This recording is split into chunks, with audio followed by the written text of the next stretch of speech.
Ni ikiganiro tubimenye tuganira n'abantu batandukanye hirya no hino mu gihugu bafite ibikorwa by'indashyikirwa bakoze cyangwa se bagezeho ku buryo abigiraho nawe bikagufasha kwiteza imbere.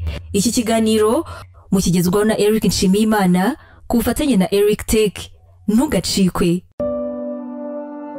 Ntabwo ari ibintu bikiri ibanga ko ari we wese uyu munsi kwiga amasomo rusange mu Rwanda ukarangiza kwiga imyaka waba warize yose ntabwo bigitanga icyizere cyo kubona umurimo. Uyu munsi mu mwaka umwe kaminuza y'u Rwanda ishobora guha impamyabumenyi abanyeshuri barenga 7,000 ariko ni bangahe babona akazi mu byo bize imyaka iri hejuru y'3. Nyamara ubu wasanga hari abantu bigisha umwuga wiga amezi 6 ugahita uhinduka umukoresha. Nibyo hari ishuri ryitwa ECT Electronic and Computer Technology rikorera mu mujyi wa Kigali. Aba bigisha abantu gukanika mudasobwa, amateleviziyo, amatelefone, amaradiyo, gukora amashanyarazi, gukora za kamera no kuzihuza na mudasobwa ku buryo ibyo kamera ifata nyirayabireba ako kanya. Dore uko bigenda. Hari inzira imwe yonyine yo kumenya byoroshye gukanika mudasobwa, televiziyo, radio, telefone cyangwa se gukora amashanyarazi. Ni ugufata telefone yawe ugahamagara 07 88 83 33 55 cyangwa se ukandika email kuri techeric007@gmail.com. Ubaye warize electronique banagufasha kwimenyereza uwo mwuga. Aba banakanika ibikoresho byose by'ikoranabuhanga byangiritse. Uhise utekereza ko ECT ari ishuri rishobora kubaka ejo hazaza ha benshi? Nanjye nuko. Imfashanyigisho yacu tugiye kurebera hamwe bumwe mu bwoko bwa resistance aribwo dukunze kwita resistance affize cyangwa se mu rurimi rw'icyongereza fuse resistor. Nge nitwa Jean Claude, mbahaye ikaze.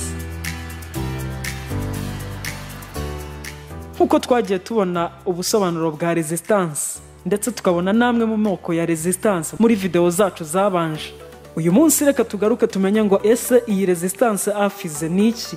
Ese ifite akahe kamaro muri circuit electronique cyangwa se muri bimwe mu bikoresho byacu dutunze? Ese ipfa ryari byagenze bite? Dukemura gute se uburwayi bwayo? Uko hari icyo twakuye rero kuri video yafashaga inyigisho zacu zerekeye kuri resistance, aho twavugaga buryo ki resistance ari kamwe mu gakoresho cyangwa se pièce electronique ishinzwe kugabanya ingufu z'umuriro uri kuyicamo. Reka ibyo tubihuze cyangwa se tubisanisha n'iyi resistance affize. Iyi resistance affize nayo igabanya ingufu z'umuriro ariko ku kigero kiri hasi cyane kugeza ubwo ihinduka protection cyangwa se akarinda izo ngufu z'umuriro zirimo kuyicamo. Ibyo bisobanuye iki rero? Nkuko twabibonye ko resistance zirutana mu bipimo cyangwa se ohm, niyi ntaho itandukaniye nazo. Ibifite ohm ariko nkeya cyane, ku buryo iyo ushyizeho appareil de mesure cyangwa se digital multimeter ikwereka ko harimo continuity, aribyo bisobanuye ko ifite ohm nkeya cyane. Ese niki kizatwereka ko iyo resistance ari resistance visible? Ikintu cya mbere kibanze no gupima pièce, ndetse ukibuka kwipima ari uko wayivanye kuri board aho isudiriye kugira ngo nibuza gufata ibipimo bitaza kwivanga n'izindi pièces zubakiye kuri board. Izi resistance visible dukunze kuzisanga mu power supply, aho ibirinda kuzamuka kwa ampere cyangwa se kuzamuka kw'ingufu z'umuriro kutateganyijwe.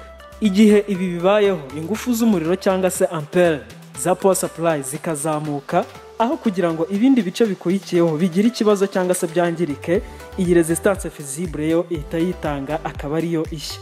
Mu kimbo cyo kugira ngo ibice bindi bikurikiyeho ari byo bishya, iyi resistance visible yo ihita ishya. Akenshi izi resistance visible cyangwa se izi resistance affize tuzasanga zifite ibipimo hagati ya ohm 10 kugera kuri ohm 100.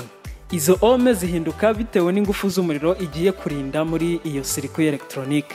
Iyi resistance affize izashya cyangwa se izangirika igihe ingufu z'umuriro zabaye nyinshi kuzari zisanzwe bitewe nuko umuriro uhindagurika. Ese iyo resistance affize yapfuye twakemura gute uburwayi bwayo muri circuit electronique? Nkuko twabibonye rero, uburyo bwa mbere ndetse bwiza bwo guhindura resistance muri circuit ya yose electronique nuko ugomba kubuza valeur zayo cyangwa se ohm z'iyo resistance, noneho ukayisimbuza indi ifite ohm zingana n'iyariremo. bakunzi namwe mudukurikiye rero ndizera yuko ari icyo mutoye kuri ubu bwoko bwa resistance tumaze kurebaho. Abanyeshuri bamaze gusoza amashuri yisumbuye ndetse na kaminuza barasohoka bakajya hanze bagasanga abandi hirya no hino ndetse bagatangira kwinjira ku isoko ry'umurimo. Yego nyine binjira ku isoko ry'umurimo kubera yuko hari ubumenyi bavuye kwa hirya no hino muri aya mashuri baba bashorejemo ibyiciro bitandukanye mu rwego rwo kugira ngo bajye gushyira mu bikorwa ibyo bize nyine ubundi ariko babikuremo amafaranga. Hari inyandiko nyinshi zikorwa hirya no hino zigenda zidepozwa mu bigo bitandukanye kugira ngo bazatange akazi ku bantu batandukanye hirya no hino. Ibihumbi byinshi by'abanyeshuri biba byagiye hanze, hari benshi baba bafite intekerezo zitandukanye. Hari abize neza batsindaga neza bafite amanota meza. Iyo bicaye ku ntebe y'ishuri hari ababa bacyumva yuko ibingibi bihagije ubundi kuba warabonye amanota meza nyine ibi byonyine bikaba byaguhesha akazi. Ibintu bitandukanye cyane niyo bamaze kugera hano hanze bamaze kudepoza cyangwa se gutanga zino nyandiko zisaba akazi hirya no hino mu bigo byavuze yuko byifuza abakozi, ariko bagerayo bagasanga biratandukanye cyane. Nanone kandi uzumva ari nk'igitangaza mu gihe uzumva hari imyanya ibiri yatanzwe mu kigo runaka, abarenga ibihumbi bigera kuri 2 bose bagapiganwa bagatanga inyandiko zabo kugira ngo barwanire iyi myanya ibiri, bagakora ibizamini ku nyandiko zitandukanye zandikaho bino bizamini ndetse n'abagomba kuzabikosora. Gerageza ukora imibare wumva uko biba bimeze nyine. Imyanya yahataniwe n'abantu 2,000.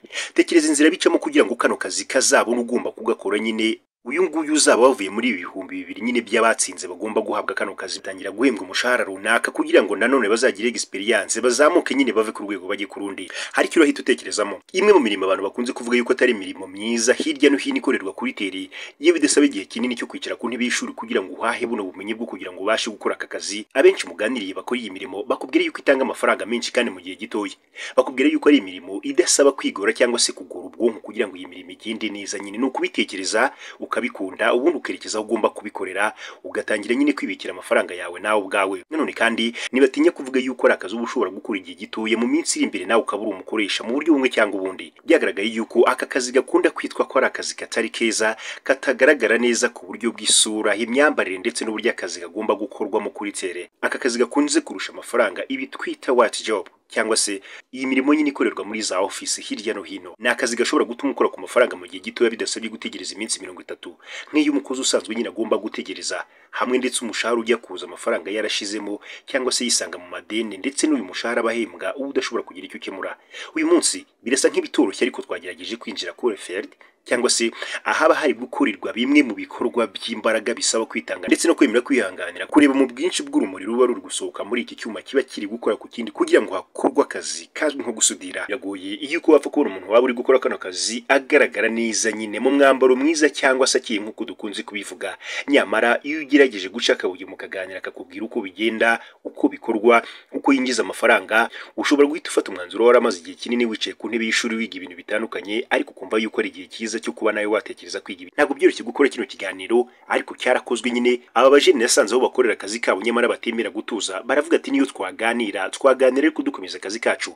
Ntabwo byari byoroshye. Nifuzaga kumenya ubwirinzi kubijyanye no guhora umuntu ahagaze hejuru y'amashanyarazi umwaka umwe 2 3 initane gataha ndetse n'indi gashira nta kibazo umuntu arahurira nacyo muri kano kazi. Nari mfite amatsiko menshi, ibintu byatumye nifuza kuganira n'abana bagabo nyine bari gukomeza n'akazi kabo, uretse ko nabanje kugira ikibazo ndetse bakaza kumbwira yuko nintagira ubwirinzi runaka ngomba gukora ahantu ngomba kuhahurira n'akaga. Nahise nkora ibyo bansabye gukora nyine birakunda ubundi turaganira. Wagize amahitamo meza niba ukurikiye BTN TV muri kano kanya. Twaganira umeze neza. Uri mu kazi. Hanyuma reka twinjire kuri echantiyo cyangwa se twinjira aho baba bari gukora nyine kano kazi. Nabonye katoroshye ubu nuko mutari kumbona nanjye nikingiye. Aya marinete nambaye se biri buhure murabona bivamo. Nta kibazo rwose. Urumuri rwayo ntacyo runtwara. Nta kibazo. Hanyuma ubwo muri gukora iki? Gukora inzu. Musudira. Umusore ndagira ngo reka mpere kuri uyu musore twegeranye.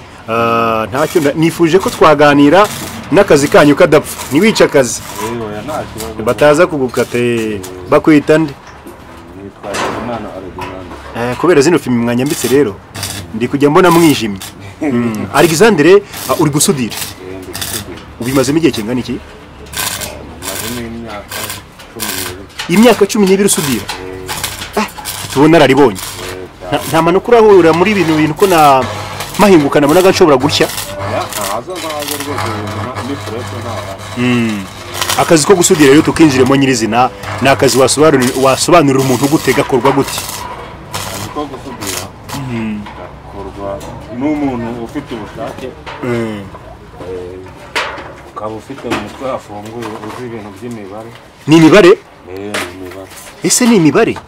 Abantu rero bari badukurikiye bari bazi ko nk'umuntu imibare yari yarananiye ku ishuri cyangwa se hirya no hino yumva ibintu by'imibare bimugora, ibi bintu yaza agahita bikora ku buryo bworoshye. Ntabwo ari imibare irambaye ariko bisaba imibare nabyo. Ubwo kandi uri kwinjizamo nta gaki? Ni pata ni iki? Ni ikive.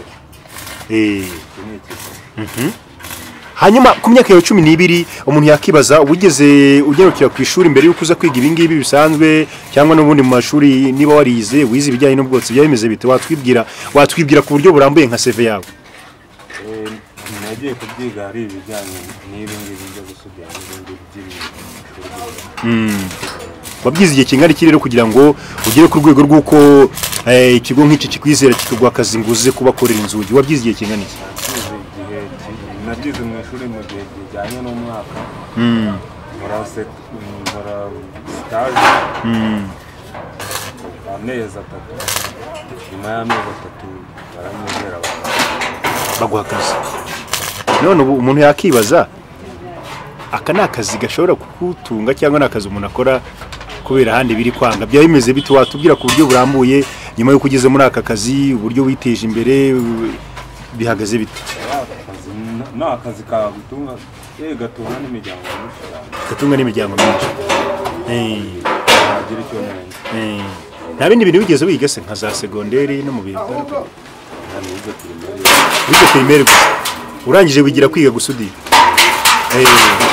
Ntabwo bigoranye se kugira ngo umuntu yige gusudira? Wabonye bisaba iki muri rusange ku buryo umuntu ukurikiye BTN kano kanya yavuga ati nigire kwiga gusudira?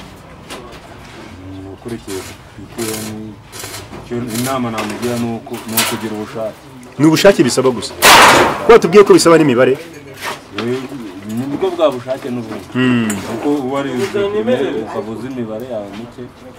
Ngombwa myinshi ufite myinshi nabyo bari byiza. Ufite mike akabashije kwiga byoroshye ntabwo babikora. Yego.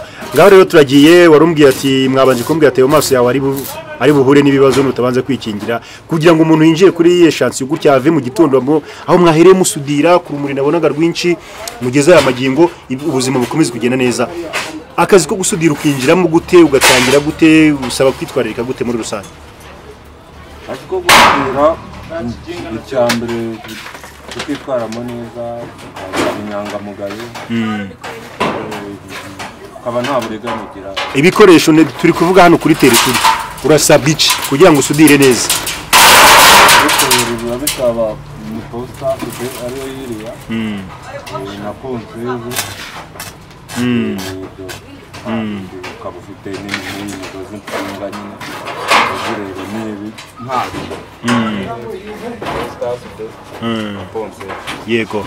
Hanyuma ati posta sude na ponseze nkuko bari kubibona wenda biri kugenda bikorwa. Ubwirinzi muri aka kazi kanyu ko nabonye bisaba ibyo ari byo byose nubwo wize gusudira wenda ntiwize amashanyarazi, hanyuma ko nabonye birimo amashanyarazi kandi afite imbaraga, ubwirinzi buhagaze gute byaba byitwaye? Ubwirinzi zira mashini wenda mukoze iyo posta umuriro wayo yego bikoreshwa n'umuriro koko, ariko posta ifite ukuntu ugenda uyungurura ukaba utagutwika se? Na posta sude ni kiriya ki bivuze ngo umuriro waciyemo nta ngaruka wagira kuri twe tubikora. Ntacyo komeza wisudiriye turaganira usudira ntugire ikibazo. Ubwo icyo uri gutera ngo ni igiki harya? Iki ni ikigo. Gikanike turebe nta kibazo. Turakomeza twiganirira. Hanyuma mu myaka 12 umaze wavuga ko akazi kakugejeje kuki ku buryo nk'umuntu dukurikiye kano kanya ufite narabuze akazi reka nanjye gushakishiriza hariya ndebe ukuntu ibintu bimera neza watubwira? Aka kazi kantungiye umuryango. Uri umugabo urubatse? Nabashije no gukuramo inzu mbamo wenda ngo ntayikuyemo mu mujyi wa Kigali ariko irahari yavuye mu gusudira kandi nigeze nkora n'ibindi biracyaza imbere birahari imashini nazo ni izanjye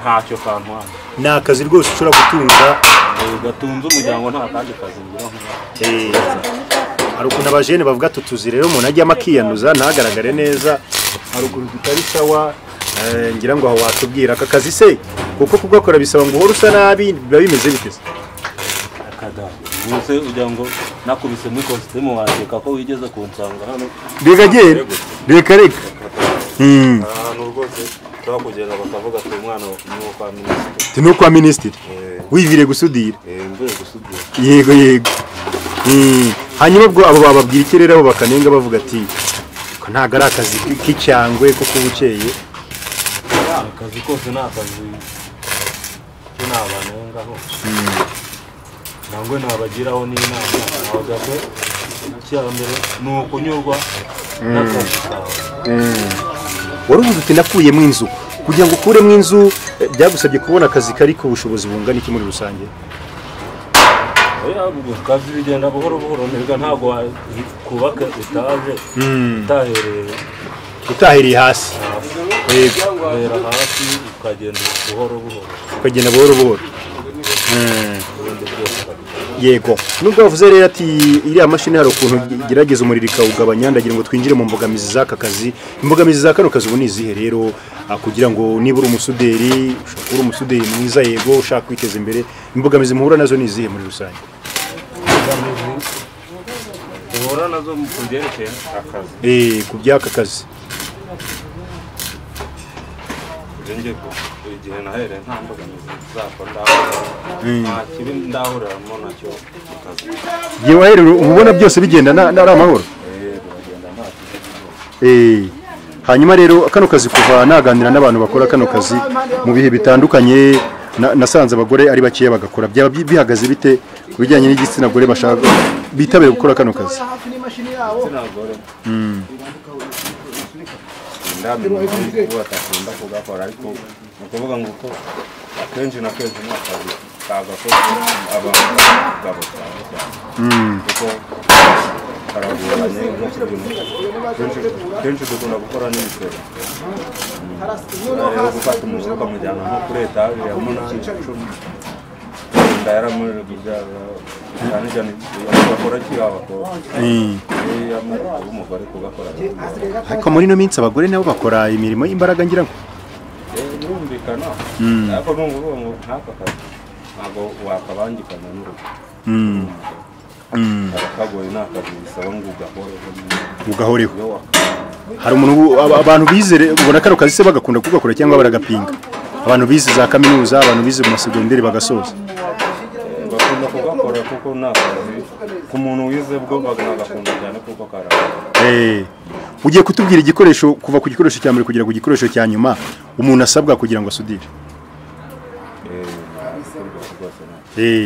gitubwire bidushyiriye ku murongo kabiri ni fonse cya gatatu foreze yo ntayo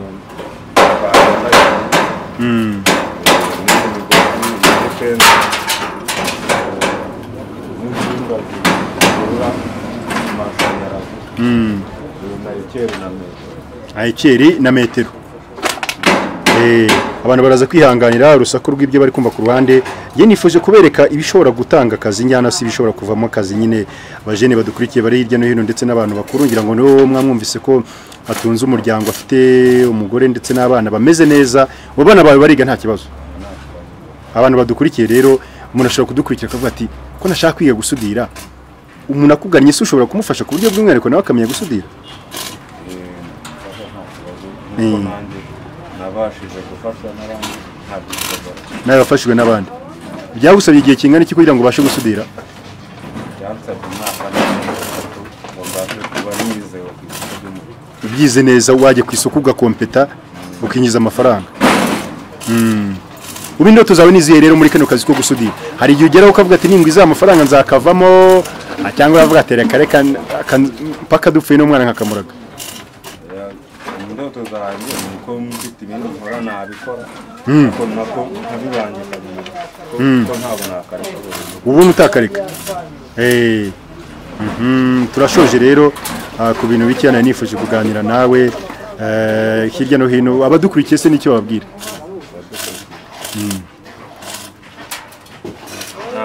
Hari abantu bapinga aka kazi rega bazi ko akazi k'abayede k'abafundi baba basa nabi. Ibyo nababwira ko kunambaye nabi ntabwo ari kora bivuze ngo hari ikindi gihe ushyiramo ikote ukajya kwicara ahantu hameze neza nawe ukanywa agacupa.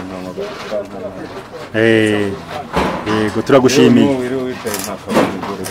ukamusengera uriya wiwe yoza intoki nuko byose turagushimiye.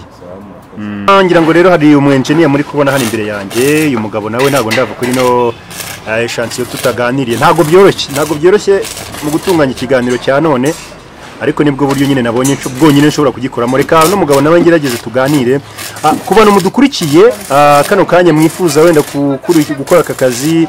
Hari igihe mwibaza ibibazo bitandukanye, hari igihe mutari muzi uko gakorwa mubona mwumva ko gakorwa ariko mutazi uko gakorwa. Niyo mpamvu rero naje kuri tere cyangwa se ninjiye aho bikorwa ngo turebe uko bigenda bimera. Nageza mu gitondo kuva abantu batangira reka nganire none umwenjeniya nawe turaganira akora nyine ngo nta kundi bimeze. Wiriwe nawe uratwibwira twagira imana. Nifuje ko nari ndi kuganira n'umuvandimwe nabona ko arambwira ati maze imyaka 12 nkora kano kazi. Uwo maze igihe kingana cy'ukora kano kazi 15 usudira ukora ku bintu bifite bihuriye na sudire na ponseze. Aka kazi ko menye gashobora kuba ari keza. Abandi hari igihe usanga avuga ati nakoze imyaka 5 nshoje nigira mu bindi nyuma yo kubona amafaranga atavamo. Hano bimeze bite? Amafaranga araboneka. Umuntu akugannye kakanye wenda mbari cyo meraho ushobora kumufasha kwiga gusudira neza gukora izi nzugi nk'izi amafaranga nawe agatangira kuyabona. Yamufata nk'igihe kingana iki? Umwaka n'igice akabimenye neza. Ko buriya kwiga mu ishuri yego no kwiga umuntu no kwanyine gukora n'ubutano umuntu no gukora ko byiza bibaza guca mu ishuri kwa certificate. Ubundi byinshi bitandukanye kabimenya uri kuri tere.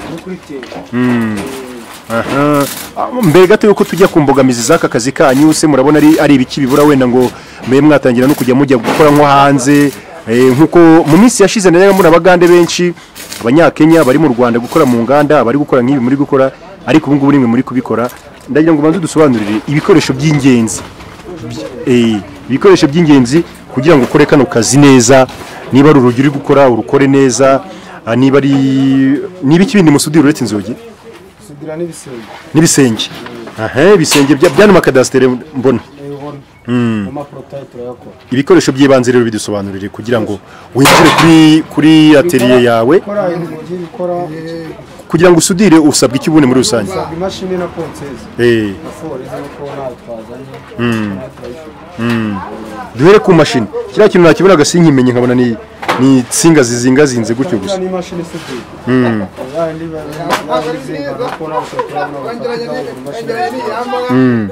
imashini isudira akazi kayo nakaye muri rusange.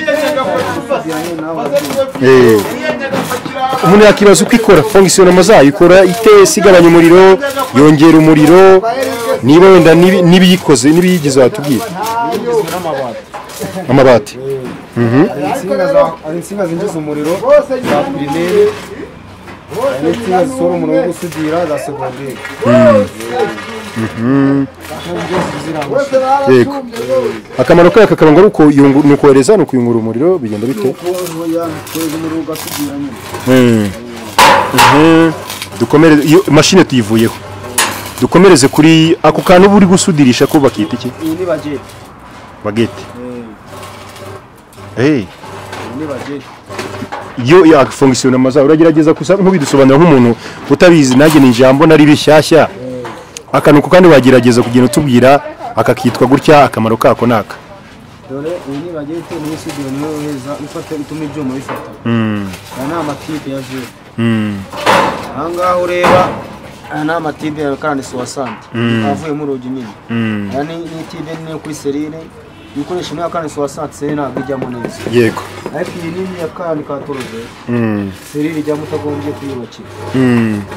Muvane mwe twaganiriye bwa mbere ambwira gati birasaba imibare cyane. Ni imibare byo. Udafite imibare menya bitakuma. Ntabwo byavamo. Bakoresha n'uko. aha ikindi nakibaza rero n'ubwirinzi bw'ibi bikorwa byanyu nabonye harimo umuriro mwinshi ufite imbaraga ubwirinzi buba bumeze gute bisaba ngo ube wambaye gute ubwirinzi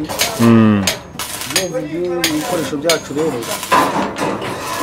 ni ufite insinga zashishutse kuko ushobora kuba ufite insinga zashishutse wakozaho icyuma wakoraho umuriro ugahita ugufata insinga ari hari ibindi bintu wigeze wiga segonderi ibi ni ibintu wize muri segonderi ubumenyi bw'ibintu wabukuye muri rusange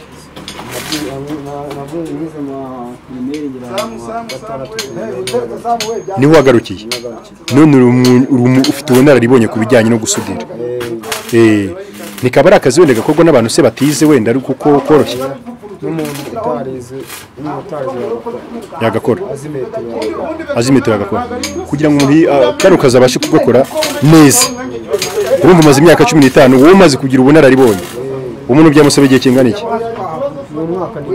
umwaka n'igice ubu uri umuhanga muri ibi bintu hanyuma rero ababaga namwe abafasha mute se uraza no kutubwira aho ukorera bayida kugira ngo abantu koko umuntu umaze igihe kingana n'imyaka 15 mu kazi hari ubunararibonye abafite uraza no kutubwira aho ukorera aho ukunda gukorera cyane niyo ubwo Nyabugogo Kiruhura ufunga inzugi ukora n'ibindi bitandukanye hanyuma nari ndimo nibaza ko kano kazi nakunda kubonamo abagore benshi byabyitwaye bite ubushake bwabo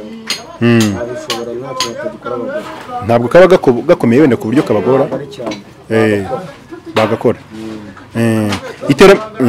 iterambere umaze gukura muri kano kazi urabona bihagaze iterambere umaze gukura muri kano kazi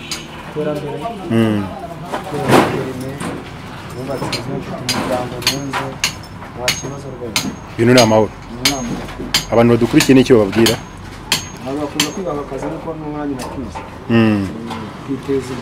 bakiteza imbere ibyo ari byo byose turagana ku musozo nta utuzi twinshi ubusanga abantu bafitemo ibibazo muhurira muri nabyo muri aka kazi kanyu ni ibihe ni izihe mbogamizi zaba zigihari nkaho uravuga ati nagarukiye primaire umuntu ashobora guhita yumva ati nk'uwamuha akazi muri Kenya wenda wasanga kubera indimi byamugora kugakora bihagaze biti imbogamizi uhura nazo n'izihe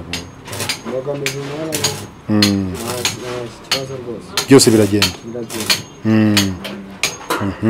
isoko rero ryo kugira ngo mukore inzugi nabaha komande nizo mukora mukazishyira ku isoko bihagaze bite abaduha komande nizo dukora tugashyira ku isoko n'umuza kugura ikintu mukorera bakinga inzu aha ubizi inzugi zikoze iminsi ngahe ni wa kabiri ku buryo inzugi zizakinga hano ahantu hose zizaba zirangiye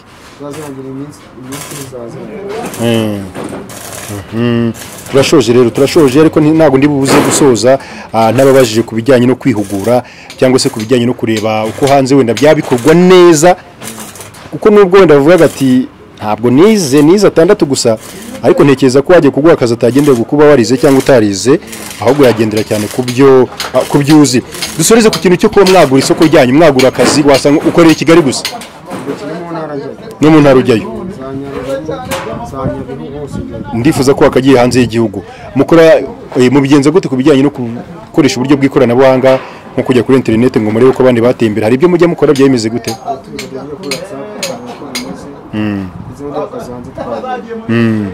izi mode z'inzugi se nizo mwikorera cyangwa nizo mukopera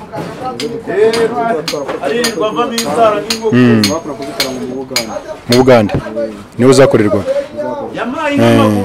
hanyuma rero turashoje reka tugushimire mu bice byinshi bitandukanye nakunze gutembera ntabwo nigeze mbona igitsina gore ubwo ndavuga bari n'abategarugori bashobora kwisanga bari gukora kano kazi nyamara nakazi nari maze kubumbura yuko uretse kukuba kagaragara nk'akagoyi cyangwa se gasaba imbaraga ziri hejuru naje gusanga atari ko bimeze nakazi gasaba kugakunda gusa ukumva n'impamvu ugiye kugakora ibi ngibi byahise bituma nsubiza amaso inyuma nibuka umugore twari twaraganiriye mu gihe gito cyari gitambutse ni umugore we wari warimi ndetse n'umugore wari warize ibijyanye n'ibaruramari akavuga ati ibi ngibi byose ndabona nta kintu byazangizaho kwirirwa niruka hirya no hino ntanga inyandiko zinsabira akazi ibi ndabona abona bidahagije rwose. Yewe ni n'umugore bigeze kugira amahirwe yo gukora ibi bintu yari yarize by'ibaruramari, ariko arareba mu cyerekezo yifuzaga, amafaranga yifuzaga gutunga ndetse n'inzozi ze, ibi ngibi ubona ntabwo biri guhura. Yahise afata umwanzuro ukakaye wo gukuramo inkweto ndende, ipantaro nziza igomba kuba ijyanye n'ikote ryayo ndetse na karuvati, akajya kwiyambarira itaburiya, amadarubindi atabasha kugaragaza amaso mu rwego rwo kwikingira runo rumuri rukomeye ruba ruva kuri bino byuma biri gukoranaho. Ashyira kasike mu mutwe, ubundi nawe yinjira mu kibuga.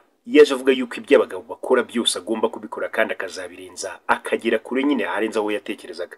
Yavugaga yuko afite amahirwe menshi kuko bagiye kwisanga muri kano kazi kadakunze gukorwa n'abagore benshi. Yabaye ngombwa yuko mfata urugendo nawe turaganira. Hari uburyo yabidusobanuriyemo, uretse ko kandi atanabuze kutubwira yuko hakiri imbogamizi zikomeye ku bijyanye no gukomeza kugera ku ndoto ze. Ndabashimiye cyane mwebwe mwese mwafashe akanya mugakurikira ikiganiro tubimenye cyacu cy'uno munsi. Ikindi nakagaruka, nge nitwa Rugamba. Imana ikomeze kubarinda.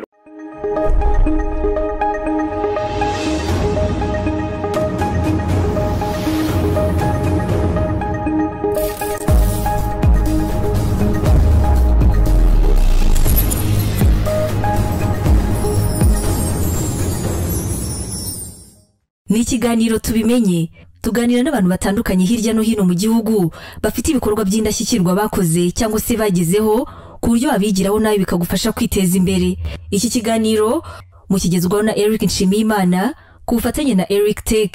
Ntugacikwe. Ntabwo ari ibintu bikiri ibanga ko ari we wese uyu munsi kwiga amasomo rusange mu Rwanda ukarangiza kwiga imyaka waba warize yose ntabwo bigitanga icyizere cyo kubona umurimo. Uyu munsi mu mwaka umwe kaminuza y'u Rwanda ishobora guha impamyabumenyi abanyeshuri barenga 7,000, ariko ni bangahe babona akazi mu byo bize imyaka iri hejuru y'itatu. Nyamara ubu wasanga hari abantu bigisha umwuga wiga amezi 6 ugahita uhinduka umukoresha. Nibyo hari ishuri ryitwa ECT, Electronic and Computer Technology, rikorera mu mujyi wa Kigali. Aba bigisha abantu gukanika mudasobwa, amateleviziyo, amatelefone, amaradiyo, gukora amashanyarazi, gukora za kamera no kuzihuza na mudasobwa ku buryo ibyo kamera ifata nyirayabireba ako kanya. Dore uko bigenda. Hari inzira imwe yonyine yo kumenya byoroshye gukanika mudasobwa, televiziyo, radio, telefone cyangwa se gukora amashanyarazi. Ni ugufata telefone yawe ugahamagara 07 88 83 33 cyangwa se ukandika email kuri techeric007@gmail.com. Ubaye warize electronique banagufasha kwimenyereza uwo mwuga. Aba banakanika ibikoresho byose by'ikoranabuhanga byangiritse. Uhise utekereza ko ECT ari ishuri rishobora kubaka ejo hazaza ha benshi? Nanjye nuko.